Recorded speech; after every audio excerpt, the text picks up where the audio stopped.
Alright, dethatching is done. This thing's pretty dusty. Took a little longer than I anticipated just because I had to pick up dog poop and this thing wouldn't stay running, so I had to clean out the air filter and the carburetor. Took that apart, put it back together about an hour later. Only took about 2.5 hours to do about 10,000 square feet of grass, so I don't think that's too bad. Picked up quite a good amount of thatch and dead grass, leaves. Yeah, I'd say that's pretty good. Pretty messy in here. I'm gonna have to clean everything up. I think I'm just gonna take the blower and go nuts with it and rake up whatever's left over.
Alright, this is post-de-thatch.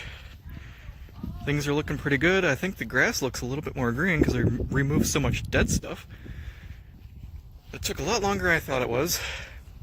I estimated 2 hours. It took more like 6, including cleanup time. About 3 hours dethatching, well, an hour fixing the machine, and about 2 hours cleanup. After I used the blower on everything, I just took a rake into piles, threw all the grass on top of a tarp, and this is what I'm left with. Good sized pile of dead grass. Yeah, I think this was a successful day. Anyway, until next time.